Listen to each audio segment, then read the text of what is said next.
මොනවද දුන්නේ 2016 ගාන කරාද 2016 පස්සේ ඉවර ගාන කරාද හරි දැන් ගනින් මේ ඒක තමයි බල පද්ධති පළවෙනි ගාන හරි ඒක තමයි සමාන්තරව සෙට් වෙන්නේ ඔන්නම සමාන්තරව සෙට් වෙනවා ඔන්නම සමාන්තරව සෙට් වෙන්නේ මෙන්න මේ දැන් විභේදනයක් යන්න වෙනවා දැන් සම්ප්‍රයුක්තයක් කරනවා අනිවාර්යයෙන් තිරස්සිරස් විභේදනය කර යන්න වෙනවනේ ඒක පැත්තකින් දිනනකො දැන් මේක අවුලක් නැහැ මේකත් අවුලක් නැහැ මේකත් දන්නවා අපි 60යි කියලා මෙන්න මේ කෝණ දන්නවද විභේදනය කරන්න දන්නවද විභේදනය කරන්න කීයද මෙතන බලපන් මේක එකයි නම් මේකත් එකයි වා ඇයි DC මධ්‍යරාශිය කීයද DC මධ්‍යරාශිය කීයද E කියලා දීලා තියෙනවනේ බා මේක එකයි ඒතකොට මේ පාඩේ කීයද මේකත් එකයි මේක 60 නම් මේක කීයද කියපන්කෝ 60යි සමාන්තර රාශියක ලක්ෂණ මම එදා කිව්වා එතකොට බලපන් මේ පාද දෙක දිගින් සමාන නිසා 120 බෙදෙන්නේ සමානව නේද මේක 60යි මේක 60යි නේද බෙදෙන්නේ පැහැදිලිද හරිද හරි මේක 60යි එතකොට මේක 60යි මේක 60යි මේකත් කීයද මේක 60යි ඔන්න කෝණ ටික දැන් හොයාගත්තා ඊට පස්සේ මෙන්න මේ AE රේඛාවට සමාන්තරයි කියලා වෙන්නන්න කියන්නේ AE රේඛාව කොච්චර කෝණයක් ඉදහත් එක හදනවද කියලා බලන්න දැන් බලපන් මේක එකයි නම් මේක කීයද එකයි මේ කෝණ කීයද කියපන් බලන්න මේ කෝණ කීයද 120 එහෙනම් 120 මේක මොකද වෙන්නේ සමානව තමයි බෙදලා යන්නේ. ඒතකොට මේක කීයද 30යි මේකත් කීයද 30යි. එහෙනම් මේක ඇල කීයද? මේක 30යි නේද? ඒ කියන්නේ AE ට සමාන්තරයි කියන්නේ මේ සම්ප්‍රයුක්ත බලයේ 30ට කොච්චර කාණතයි කියලා වෙන්නන්න කියලා තියෙන්නේ. 30ක් කාණතයි කියලා. පැහැදිලිද? ඒ කියන්නේ නොකියා කියන්නේ සම්ප්‍රයුක්තයේ 30ට කොච්චර කාණතයිද 30ක් කාණතයි කියලා පෙන්වන්න කියන්නේ. තිරස් විභේදන. S දිශාවට දෙන විභේදන කෙලින් මොන්න දැන් මම ආයේ කෙලි නෑ මෙතන 5යි cos 60 3යි cos 60 මෙහාට තියෙනවා. ඒතකොට 5 රින 3 වතාවම cos 60ක් තියෙනවා. ඊට පස්සේ කෙලින්ම මේ පැත්තට තියෙනවා දෙකක් තියෙනවා මෙහාට පහක් තියෙනවා මෙතනින් ඊට පස්සේ බලපන් 4යි cos 60ක් තියෙනවා මේ පැත්තට රින 4යි cos 60 මේ බලපන් මේක සුළු වුණාම 2යි cos 60 කියන්නේ 1යි මෙතන 2යි මෙතන 5යි මෙතන කීය දෙන්නේ 2යි මේකට මේක කැපිලා ගිහින් මේ පැත්තට කීයක් තියෙනවා 6ක් කියලා එනවා දැන් බලපන් ඉහළට y දිශාවට y දිශාවට කීයක් තියෙනවද කියලා බලපන් මේකෙන් එන්නේ නැහැ සංරචකයක් මේකෙන් එන්නේ නැහැ සංරචකයක් නේ මෙතන කීයද මෙතන 2යි නේද දෙකෙන් සංරචකයක් එන්නේ නැහැ මේකෙන් සංරචකයක් එන්නේ නැහැ මේකෙන් සංරචකයක් එනවා ඉහළට මේකෙන් සංරචකයක් එනවා ඊළට මේකෙන් සංරචකයක් එනවා කොහොමද පහළට පැහැදිලිද හැබැයි මේ බලන්න හැම සංරචකයක්ම සිරස් විභේදනය කරද්දී sin හැට මේකේ sin හැට මේකේ sin හැට තමයි සෙට් වෙන්නේ පැහැදිලිද හරි එතකොට මේ බලපන් ඔක්කොම ලියනවා පහ ධන තුන තියෙන ඉහළට හතර තියෙන්නේ පහළට ඔක්කොගෙම මොනවද sin හැට ඒ ඉතින් ඒක මට තේරෙන්නේ නැහැ ඉතින් ආයි මුලින් ඉඳන් වරේ එතකොට ආයි අර මුලින් ඉඳන් අර ගණන් ටික කරගෙන වරේ මෙතන කීය සෙට් වෙන්නේ 4යි sin හැට කියන්නේ 2යි මූල 3 එතකොට මේ වගේ සම්ප්‍රයුක්තය හොයනවාද හොයන්න කියලා තියෙනවා සම්ප්‍රයුක්තය එහෙම හොයන්න කියලා නෑ මොකටද කරන්නේ එතකොට මේ බලපන් මේ දිශාවට කීයක් තියෙනවද 6ක් තියෙනවා මේ දිශාවට කීයක් තියෙනවද 2යි මූල 3ක් තියෙනවා එතකොට මෙන්න මේ වගේ දිශාවක් තමයි සම්ප්‍රයුක්තය ගමන් කරන්නේ අල්ෆා කෝණයක් ගානත එතකොට මෙන්න මේ tan අල්ෆා කියන එක නා කීයද සෙට් වෙන්නේ 2යි මූල 3 බෙදීම 6 මේක මේ කැපුණාට පස්සේ 3යි tan අල්ෆා කියන එක කෙනාට එනවා උත්තරේ මොකක්ද ඉන්නේ 1 බෙදීම මූල 3 මං කිව්වා මෙන්න මේ දෛශික මේවා දෛශික අතර කෝණ වලට ගන්න පුළුවන් මොනවද බිඳුවත් 180ක් අතර කෝණ. හැබැයි tan ඝන වෙනවා නම් ඒ කෝණේ අනිවාර්යයෙන් මොකද? සුළු කෝණයක්. එතකොට මේ අල්ෆා කියන එක කෙනා කීයද? 30යි. එම නිසා AE ට සමාන්තර වෙයි. එතකොට ගානේ මේ AE කියන එක කෙනාට සමාන්තරයි කියලා ඇදලා පෙන්වන්න ඕනේ නැද්ද? නෑ. පෙන්වන්න ඕනේ නැහැ. ඇයි පෙන්වන්න ඕනේ නැත්තේ? ඉතින් AE කියන එක කෙනා අපි දන්න එක. පැහැදිලිද? හරි. දාගන්නු. ඵලයේ ක්‍රියා රේඛා BC ට මෙන්න මෙච්චර දුරකදී කපනවා මොකද වුණ වරපයක් තියෙන පෙන්වන්න. ඉතින් මොකද කරන්න තියෙන්නේ? ගූර්රයක් ගන්න තියෙන්නේ. හරි. ගූර්රයකම වෙන අපිට මේක හරි. BC ට දුරකදී යන්නේ. එහෙනම් කවුරු වටාද ගූර්ර ගන්න ඉතින්? B වටා ගූර්ර ගමු ඈ. හරි. ඉතින් ඒකනේ දැන් මෙතන ලේසි. දැන් අපෙන් අහන්නේ සම්ප්‍රයුක්ත බලයේ ක්‍රියා රේඛාව. ඉතින් සම්ප්‍රයුක්ත බලයේ මේ විදිහට ක්‍රියා රේඛාව ඔහොම යන එකක් ඇඳ ගන්න වෙනවා. ඔන්නෝම යන එකක් ඇඳ ගන්න වෙනවා. ක්‍රියා රේඛාව BC ට කපන දුර අහන්නේ. එතකොට මෙන්න මේ දික් කරන ලද AB රේඛාව කපන තැන මම මෙතන මේ බලය මාක් කර ගන්නවා මේ දිශාවට කීයද තියෙන්නේ මේ දිශාවට කීයද 6ක් මේ දිශාවට කීයද තියෙන්නේ 2යි මූල 3 රූප දෙකක් ඇඳ ගන්න බැයිද පුළුවන් හැබැයි ලොකු දෙයක් නැති නිසා එකම රූපය ඇඳගත්තා පැහැදිලිද හරි ඒතකොට මේ දිග මම හිතනවා D කියලා හිතනවා සාමාන්‍යයෙන් අපි ඩිස්ටන්ස් එකක් විදිහට D ගන්න. ඒතකොට මේ බලන්න B වටා මෙතන අපි ගමුකෝ මෙතන ගමු මේ පැත්තේ ගත්තොත් එහෙම B වටා මේ දිශාවට බල පද්ධතියේ ගෝරණය කෙනෙක් වෙන සමානයි B වටා මේ දිශාවට සම්ප්‍රයුක්තේ සාධන ගූර්ණය. දැන් ඔබ එතකොට බල පද්ධතියේ ගූර්ණය ගත්තොත් මෙයාගෙන් ගූර්ණයක් එන්නේ නැහැ, මෙයාගෙන් ගූර්ණයක් එන්නේ නැහැ, මෙයාගෙන් ගූර්ණයක් එන්නේ නැහැ. ගූර එන්නේ කාගෙන්ද? මේ හතරෙන් ගූරයක් එනවා, දෙකෙන් ගූරයක් එනවා. බලපන් ලස්සනයි. හතර කියන එක්කෙනාට ගූරය ගත්තොත් එහෙම විවේදනය කරලා 4යි cos 60න් ගූරයක් එන්නේ, 4යි sin 60න් තමයි ගූරයක් එන්නේ. 4යි sin 60 වතාවක් එයාට තියෙන ලම්බ දුර කීයද එන්නේ? 2. මෙතන බලපන් මේ දෙකෙන් කරකවන්නේ මෙහාට, එයාට තියෙන බලපන් විවේදනයක් කියම කරන්න ගියොත් එහෙම අමු කැවෙනවා බං. කෙලින්ම බලපන් ලම්බ දුර ගන්නේ මේක කීයද? මේක 1යි. 1යි sin 60, 1යි sin 60 තියෙන හැබැයි මෙයාගෙන් එන්නේ ගූර මෙහාට.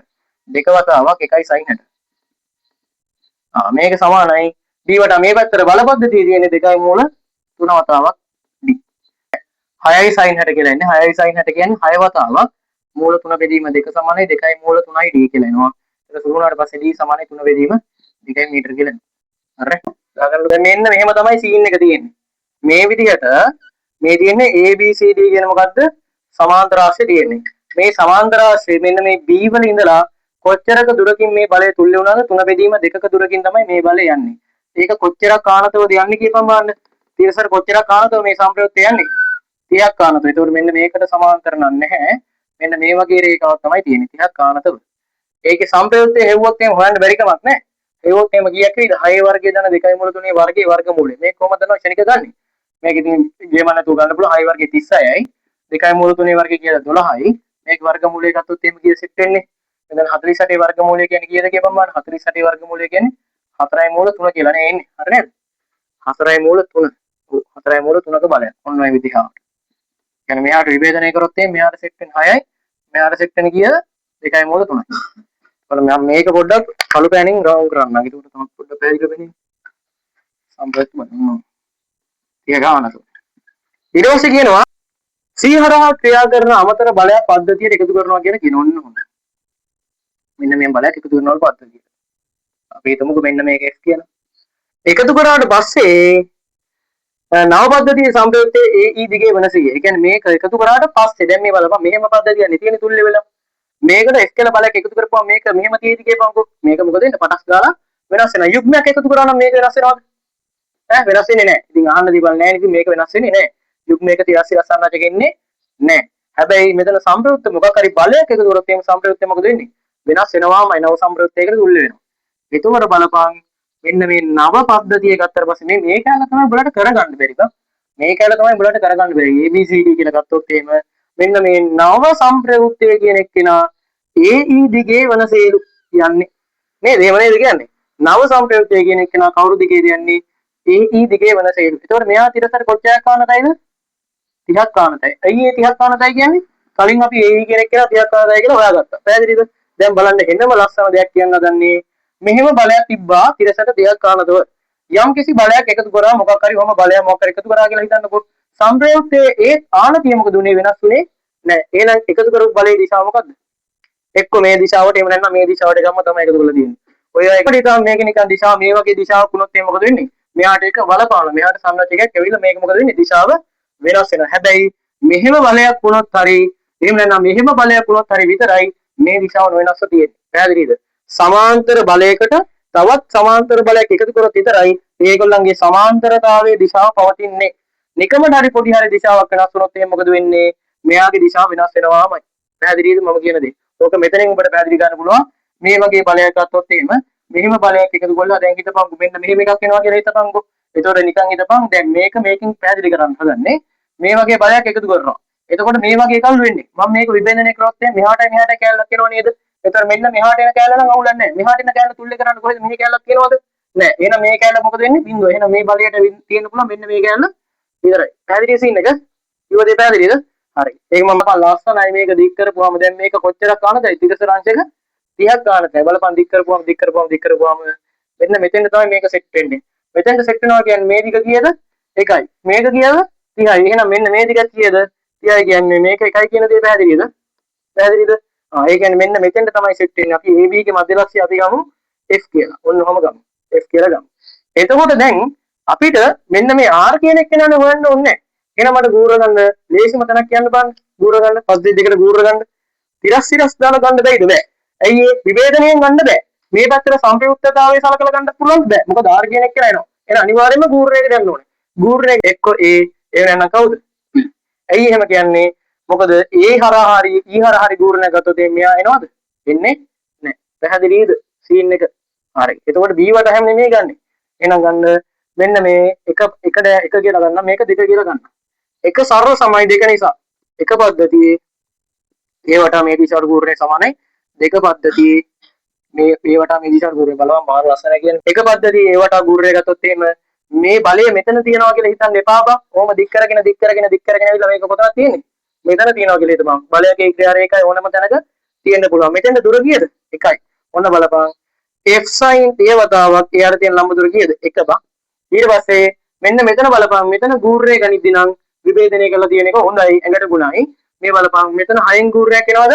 නැහැ. 2යි මූල 3න් ගුරුරයක් එනවා. 2යි මූල 3 වතාවක් එයාට තියෙන ලම්බ දුර කීයද? බලපන්. 3 බෙදීම 2ට එකතු වෙන්න ඕන 2. ඒ කියන්නේ 7 බෙදීම 2 එන්නේ. මේක සමානයි. මේකේ වට ගුරුරය කීයද වෙන්නේ? 0යි. f කියන එක කෙනාට එනවා. ඍණ 14යි මූල 3යි නිව්ටන් මීටර කියලා. නිව්ටන් කියලා එන්නේ. ඒ කියන්නේ අපි ගත්ත දිශාව නෙවෙයි මොකක්ද මේ පරිදි තියෙන්නේ? විරුද්ධ දිශාව. පැහැදිලිද? දැන් හිතපන්